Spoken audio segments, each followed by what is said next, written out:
I had thought my real chance would come from going to charm school at the women's club last spring, Friday afternoons for 6 weeks, but I got barred because I didn't have a mother, a grandmother, or even a measly aunt to present me with a white rose at the closing ceremony. Rosalind doing it was against the rules. I had cried till I threw up in the sink. "You're charming enough," Rosalind had said, washing the vomit out of the sink basin. "You don't need to go to some high-fluting school to get charm." "I do so," I said. "They teach everything. How to walk and pivot, what to do with your ankles when you sit in a chair, how to get in a car, pour tea, take off your gloves." Rosalind blew air from her lips. "Good Lord," she said. "Arrange flowers in a vase, talk to boys, tweeze your eyebrows, shave your legs, apply lipstick." "What about vomit in a sink? They teach you a charming way to do that?" she asked. Sometimes I purely hated her. The morning after I woke T-Ray, Rosalind stood in the doorway of my room watching me chase a bee with a mason jar. Her lip was rolled out so far I could see the little sunrise of pink inside her mouth. "What are you doing with that jar?" she said. "I'm catching bees to show T-Ray. He thinks I'm making them up." "Lord, give me strength," she said, shelling butter beans on the porch and sweat glistening on the pearls of her hair around her forehead. She pulled at the front of her dress, pulling an airway along her bosom, big and soft as couch pillows. The bee landed on the state map I kept tacked on the wall. I watched it walk along the coast of South Carolina on scenic Highway 17. I clamped the mouth of the jar against the wall, trapping it between Charleston and Georgetown. When I slid on the lid, it went into a tailspin, throwing itself against the glass over and over with pops and clicks, reminding me of the hail that landed sometimes on the windows.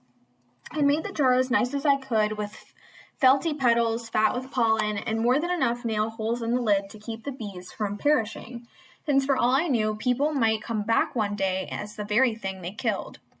I brought the jar level with my nose. "Come look at this thing fight," I said to Rosalind. When she stepped into my room, her scent floated out to me, dark and spicy, like the snuff she packed inside her cheek.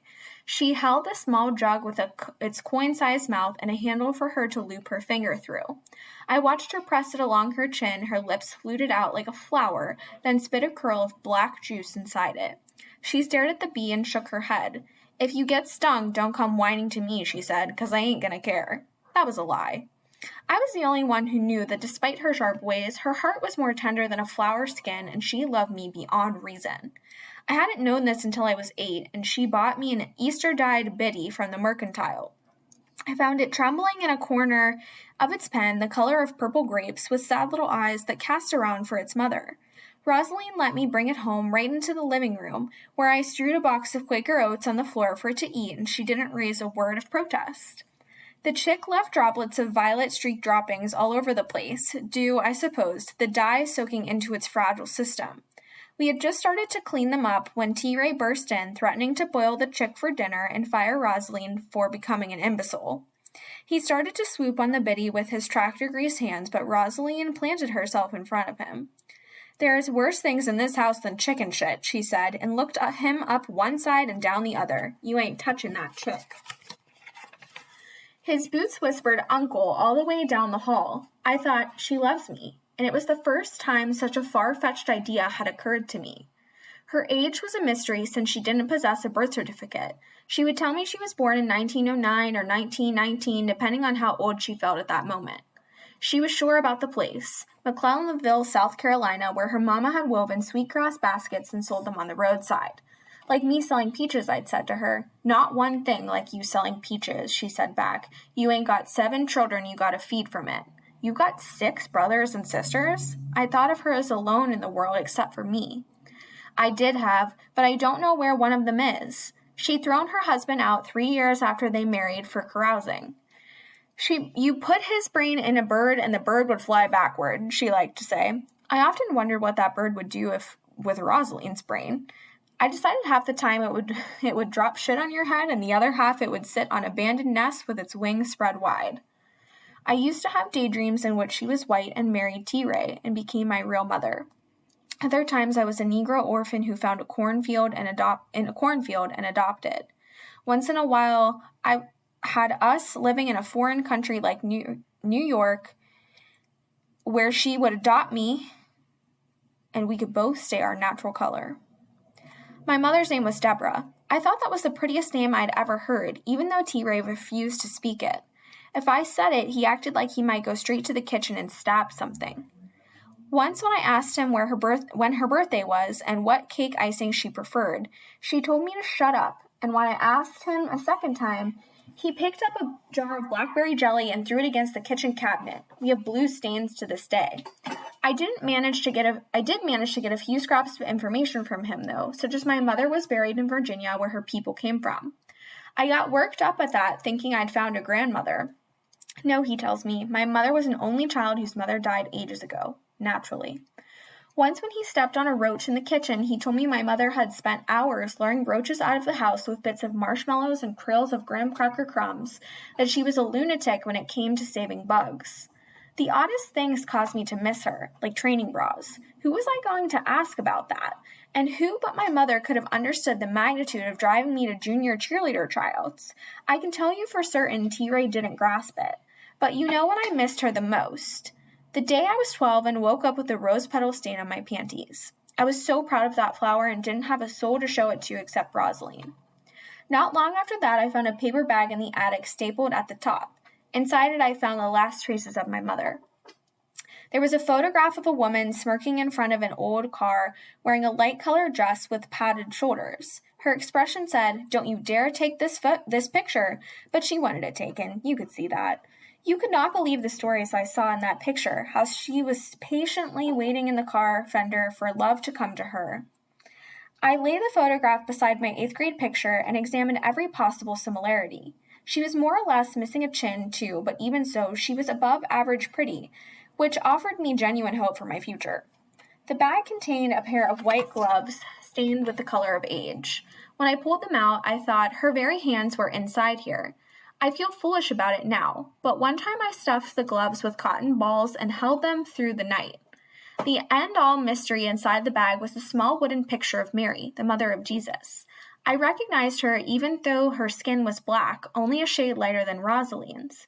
It looked to me like somebody had cut the Black Mary's picture from a book, glued it on a sanded piece of wood about 2 inches across, and varnished it. On the back, an unknown hand had written Tiburon, SC. For 2 years now, I'd kept these things of her inside a tiny tin box buried in the orchard. There was a special place out there in the long tunnel of trees no one knew about, not even Rosaline. I'd started going there before I could tie my shoelaces. At first it was just a spot to hide from T-Ray and his meanness, or from the memory of that afternoon when the gun went off. But later I would slip out there, sometimes after T-Ray had gone to bed, just to lie under the trees and be peaceful. It was my plot of earth, my cubbyhole. I'd placed her things inside the tin box and buried it out there late one night by flashlight, too scared to leave them hanging around in my room, even in the back of a drawer. I was afraid T-Ray might go up to the attic and discover her things were missing and turn my room upside down searching for them.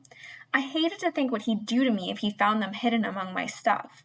Now and then I'd go out there, dig up the box. I would lie on the ground with the trees folded over me, wearing her gloves, smiling at her photograph. I would study Tiburon SC on the back of the Black Mary picture, the funny slant of the lettering, and wonder what sort of place it was. I'd looked it up on the map once, and it wasn't more than 2 hours away. Had my mother been there and brought this picture? I always promised myself one day when I was grown up enough that I would take the bus over there. I wanted to go every place she had ever been. After my morning of capturing bees, I spent the afternoon in the peach stand out on the highway selling T-Ray's peaches. It was the loneliest summer job a girl could have, stuck on the roadside hut with 3 walls and a flat tin roof. I sat on a coat crate and watched pickup zoom by till I was nearly poisoned with exhaust fumes and boredom. Thursday afternoons were usually a big peach day with women getting ready for Sunday cobblers, but not a soul stopped. T-Ray refused to let me bring books out here and read, and if I smuggled one out, say Lost Horizon, stuck under my shirt, somebody like Mrs. Watson from the next farm would see him at church and say, "Saw your girl in the peach stand reading up a storm, you must be proud," and he would half kill me. What kind of a person is against reading? I think he believed it would stir up ideas of college, which he thought was a waste of money for girls, and even if they did, like me, score the highest number a human being can get on the verbal aptitude test. Math aptitude is another thing, but people aren't meant to be overly bright in everything. I was the only student who didn't groan and carry on when Mrs. Henry assigned us another Shakespeare play. Well, actually, I did pretend to groan, but inside I was as thrilled as if I'd been crowned Sylvan's Peach Queen. Up until Mrs. Henry came along, I believed beauty college would be the upper limit of my career. Once, studying her face, I told her if she was my customer, I would give her a French twist, and that would do wonders for her, and she said, and I quote, "Please, Lily, you are insulting your fine intelligence. Do you have any idea how smart you are? You could be a professor or a writer with actual books to your credit. Beauty school, please." It took me a month to get over the shock of having life possibilities. You know how adults love to ask, so what are you going to be when you grow up? I can't tell how much I hated that question, but suddenly I was going around volunteering to people who didn't even want to know, that I planned to be a professor and a writer of actual books. I kept a collection of my writings. For a while, everything I wrote had a horse in it. After we read Ralph Waldo Emerson in class, I wrote my philosophy of life, which I intended for the start of a book but could only get 3 pages out of. Mrs. Henry said I needed to live past 14 years old before I would have a philosophy.